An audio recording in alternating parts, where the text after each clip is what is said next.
I grew up in Schenectady, New York. Schenectady, New York. It's just outside of Albany, the capital of the state. Classic Roman Catholic family. Two brothers. My uncle is a Catholic priest, and you know, the home life was, I would say, rather normal. Very similar value structure as to what I follow now. It's much more specific now, but it's not so much different.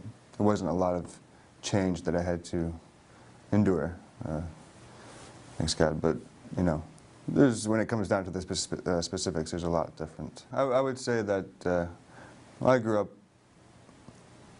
with a religious education.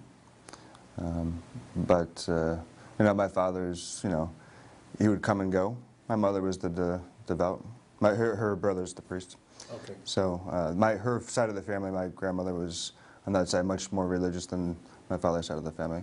They lived close by in the city, so it was, you know, a constant influx of great aunts and uncles coming over that were religious.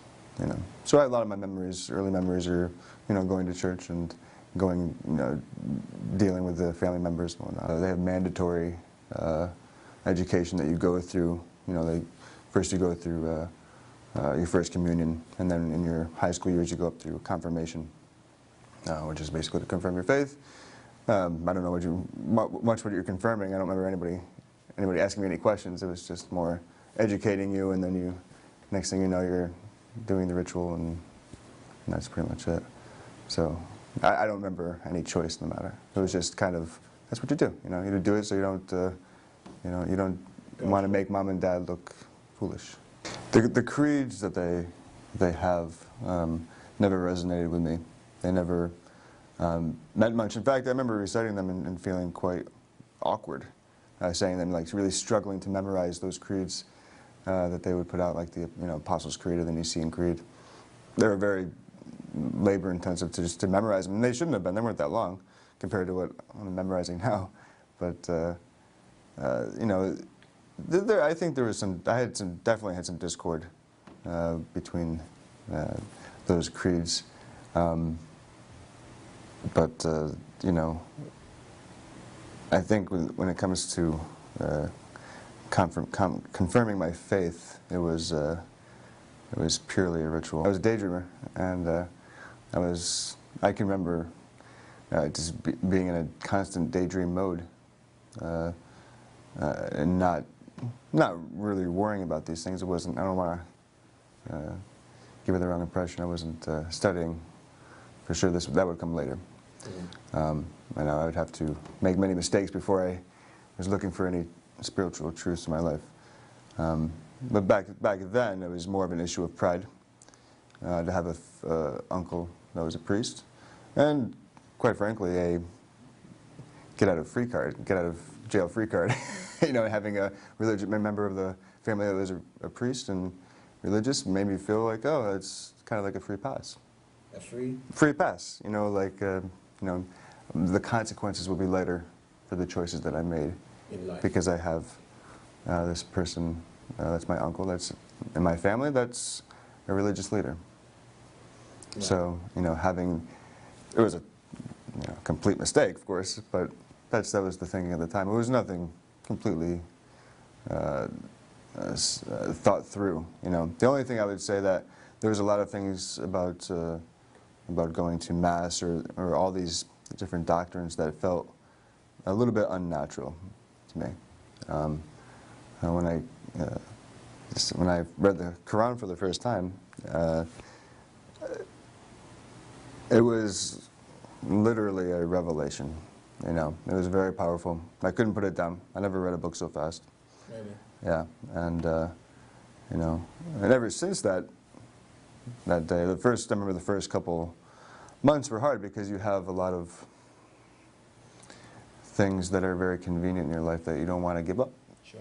And so there was a real deconstruction of life for a short time. You know, One's lifestyle. it didn't matter how much I didn't want it to happen. It happened no matter what. Even if I was going to put it down, I couldn't ignore it anymore. Sure. I felt notified. I felt informed. Yeah, because I remember having conversations with my mother, and she'd be like, "Okay, it's time to go to church." I'd be like, you know, in my angry way, I'd be like, well, "I don't want to go. I can pray here. Why can't I pray in my room? Why do I got to go there?" You know, it's a very, you know, I don't know if you've ever been to a Catholic mass, but you know, it's very uniformed and very, you know, very formal, and you know, just kneel here, sit here, put money in here, and you know, and you do this, and if you don't do it, then you're going to be in a lot of trouble. You know, but no further explanation. I always believed in God. That was never an issue. It was the way that I was being told how to believe. It was never, you know, I never had any thought ever of an absentee God. I always knew that, you know, somebody's watching, and you know, at certain times in my life, and you know when you're doing something that's wrong or good, you know. So those things were never confused in my mind. That was relatively clear. I didn't see a lot of religious diversity. Yeah, you know, I had a couple friends maybe that went to church, in my church, but I don't recall having it. It wasn't a requirement for being friends with them or anything like that. And the school that I went to was not a religious school, so it was secular, normal United States school, and religion had no part of it. I would definitely say I went astray out of the Catholic requirements to be a good Catholic. When it came to partying or drinking or, you know, any of it, it's not. I have no shame about that. It was a different time. Sure. You know, different time, and you know, yeah, you know, college is college. High school is high school, and then go to college. But I had a spiritual crisis in college. You know, I felt a lot of anger there, and I felt suffocated. You know, left school after 2 years. You know, moved away, moved out west, Colorado. Lived in a dude ranch. In a what, sorry? Horse ranch. Horse ranch. I lived in the mountains in a cabin for a good 6 months, a year, and I just had to get out. I felt everything had been orchestrated, and I hadn't put my voice forth. I hadn't made any choices. I had just done what I was supposed to do the whole time, from high school to college, and then when I realized that nobody was really paying attention and nobody really cared, I just decided to leave and go do something I wanted to do. You know, I use the term of spiritual suffocation. You know, you have this inside of you that wants to be exercised, and you can't exercise it in that life.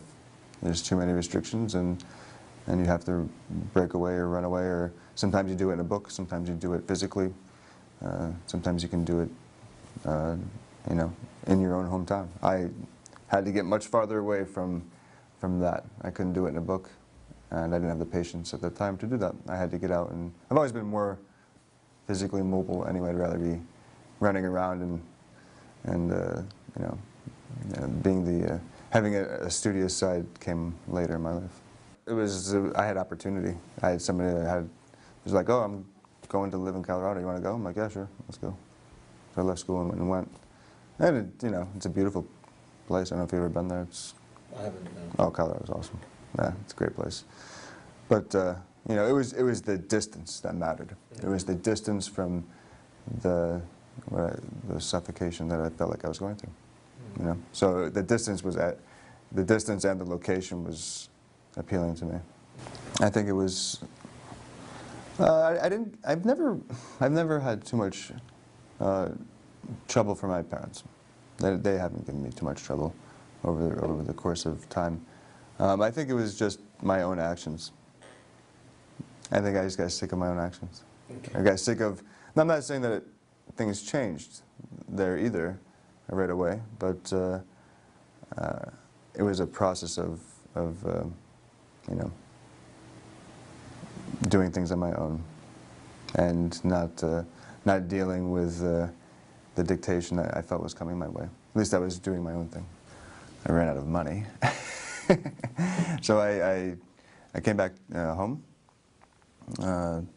to Schenectady,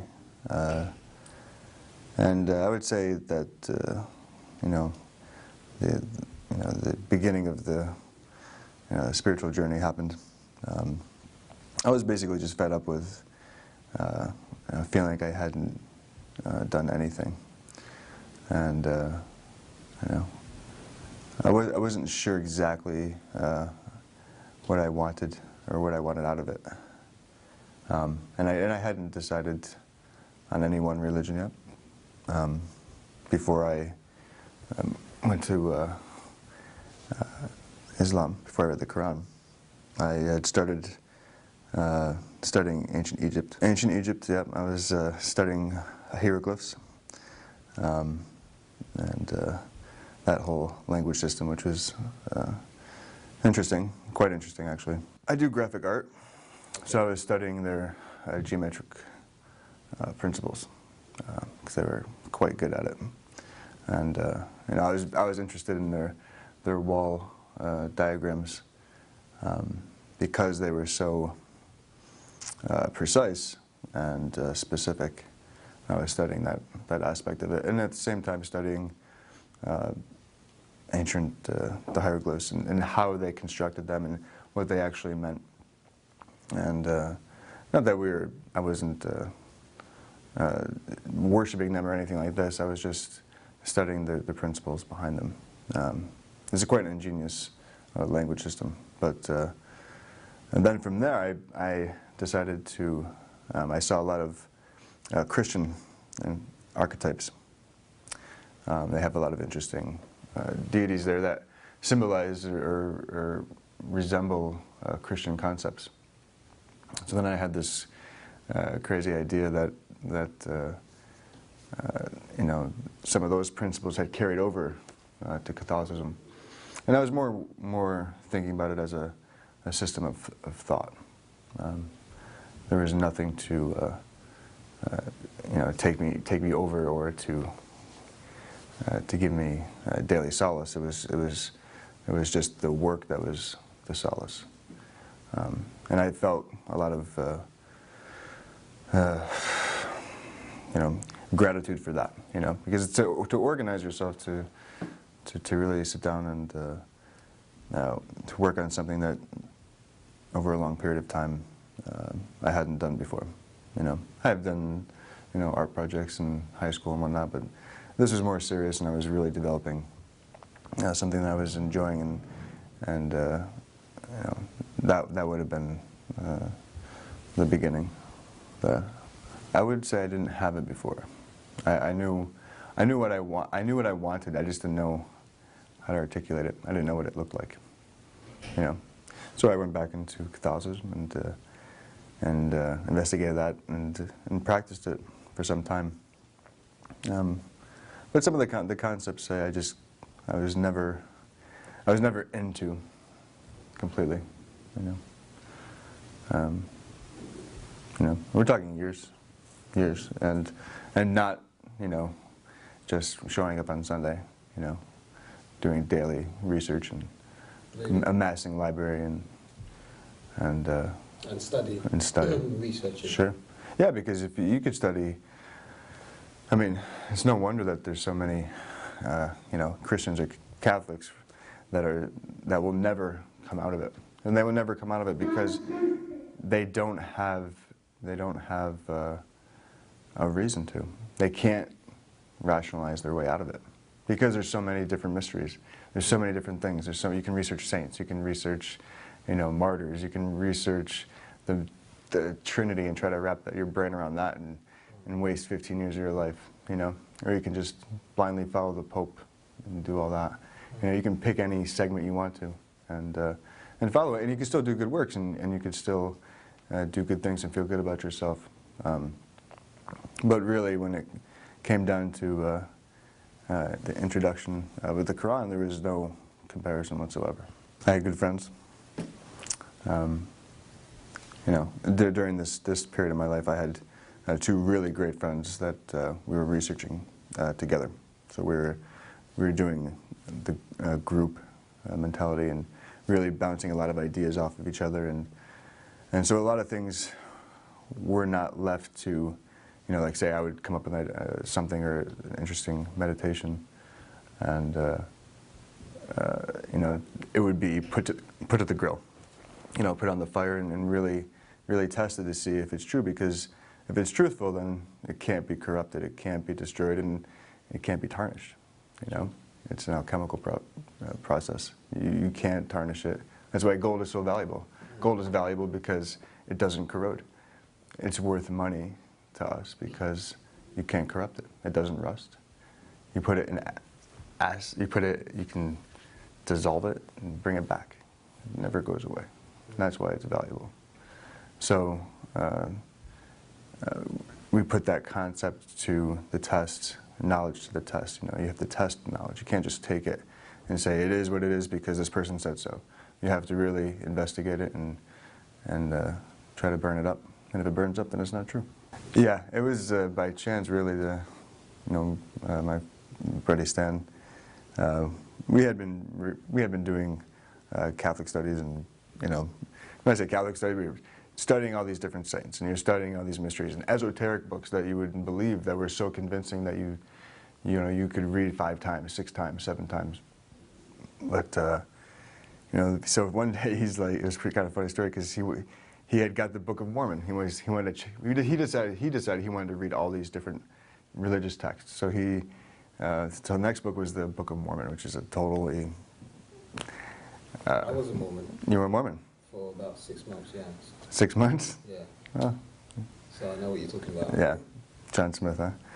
Yeah. So anyway, so he was going to read that, but he never actually read it. Instead, he got the Quran, so he was reading that. So I wasn't reading it at that time. He was reading it, and so he's reading this great book, and he's getting very agitated. On a daily basis, he's getting very agitated. And he'd come to us and say these things, you know, start talking about it, and be like, listen, calm down, relax. And he was really agitated. He's like, listen, you got to read it. You got to read the book. I'm sorry, you got to read it. So after a week or two, I decided to sit down and read it. And I've never, like I said before, I've never sat down and read a book that fast. It was exceptional. You know, of all the religious texts that I read, I never read a book that was written in the first person. It was not speaking about something. It was not historical. It was not a historical document in the classic sense. It was not written by normal means, and that's apparent right off the bat. And when you have this book speaking directly to you, that's what it feels like. It's quite a different effect, and it's not like reading any other book. I've read enough to know that it's not a book written by a human being. You know, it's the ultimate rational explanation for our existence. There is no doubt. There's no shame when it talks. There's no shame when it speaks to you. It's not afraid of anything. Like I said, it was so different. It had such a profound effect on my reading it that my life was, you know, started changing pretty immediately. If I wanted it to or not, it didn't matter. Even if I resisted it, it would still change it. It would still deconstruct it because I was already hearing it. Some people read it, I think, and then if they're not open, their hearts are sealed already. They don't want to hear it. They read it for the wrong reasons. Yeah. You know, for whatever reason at the time, I was open to it. Whether you orientate yourself to the divine will, or He does it for you, is maybe they happen together. I don't know, but you know, it's not. If your heart's open to it and you're really hearing what they're saying, then changing your life really, or not changing your life doesn't make any sense. Sure. You know, it makes more sense to make those changes, even if they're hard, even if they take you out of your comfort zone, or you know, it's going to happen. Good advice would be to be truthful and to follow that which is truthful. Well, after probably was only a month after I read it that I decided to go to mosque. I went to a Wahhabi mosque through the guidance of somebody else, but that's where I went first, and I converted at a Wahhabi mosque. It was quite intimidating, to be honest with you. Really? And yeah, you know, it wasn't my cup of tea from the beginning. So after I did that, I never actually went back. There I did some more study on my own, and you know, I disagreed with some issues, the way that they viewed, you know, the Prophet, peace be upon him, and the rest of his family. And I didn't believe that a perfect God would give his message to imperfect beings. It didn't sit right with me, and I just figured it had already been done. You know, it had already been done in Christianity, giving the companions to Christ being not his family, being apostles around him, and then having the entire religion hijacked, in my opinion, by St. Paul. Later on, like 100 years later. Yeah. So that had already been done. It had already been tried and already been failed. And it made much more sense to me to leave it with your family. Absolutely. Yeah, yeah. It was definitely a joint venture to quickly go through all the texts. You know, it's a lot of information to digest, and it's not. You know, I'm not gonna say that it was all just reading and pure knowledge. It's not that way. I found the first time I went to the Shia mosque, it was much lighter. I found it much more inviting. You know, it was just it felt more natural to me. I've been Shia for almost 2 years. It's been wonderful. It's been wonderful. It's been enlightening. You know, it's been stressful too. You know, go through a lot of pains. You know, with your inside and you know, taking cues from your old life and, you know, getting rid of them, shedding them, you know, making lifestyle changes. This is all very difficult, you know, but worth it.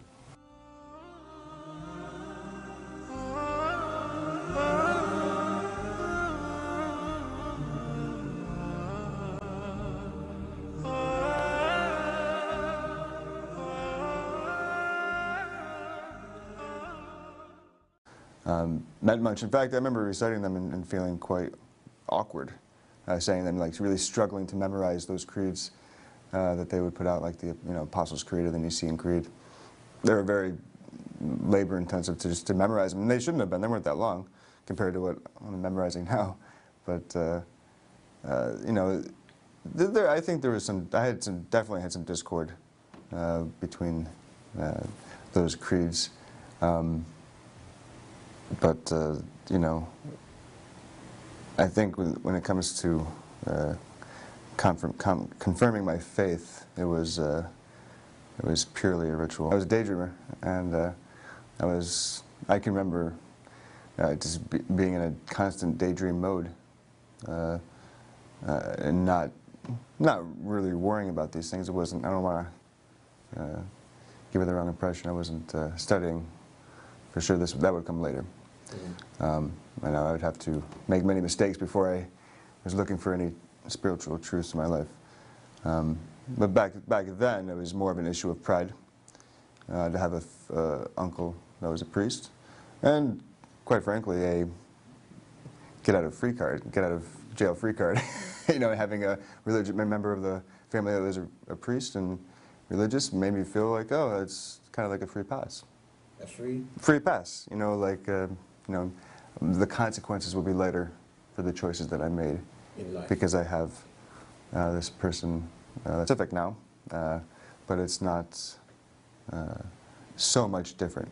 There wasn't a lot of change that I had to endure, thanks God, but, you know, when it comes down to the specifics, there's a lot different. I would say that I grew up with a religious education, but you know, my father's, you know, he would come and go. My mother was the devout. Her brother's the priest. Okay. So her side of the family, my grandmother was on that side, much more religious than my father's side of the family. They lived close by in the city, so it was, a constant influx of great aunts and uncles coming over that were religious. So a lot of my memories, early memories, are going to church and going, dealing with the family members and whatnot. They have mandatory education that you go through. First you go through your first communion, and then in your high school years you go up through confirmation, which is basically to confirm your faith. I don't know much what you're confirming. I don't remember anybody asking me any questions. It was just more educating you, and then next thing you know, you're doing the ritual, and that's pretty much it. So I don't remember any choice in the matter. It was just kind of, that's what you do. You do it so you don't want to make mom and dad look foolish. The creeds that they have never resonated with me. They never.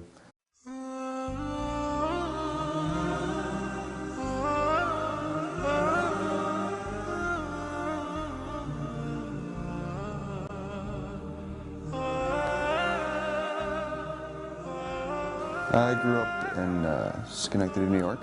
Schenectady, New York. It's just outside of Albany, the capital of the state. Classic Roman Catholic family. 2 brothers. My uncle is a Catholic priest, and the home life was, I would say, rather normal. Very similar value structure as to what I follow now. It's much more specific.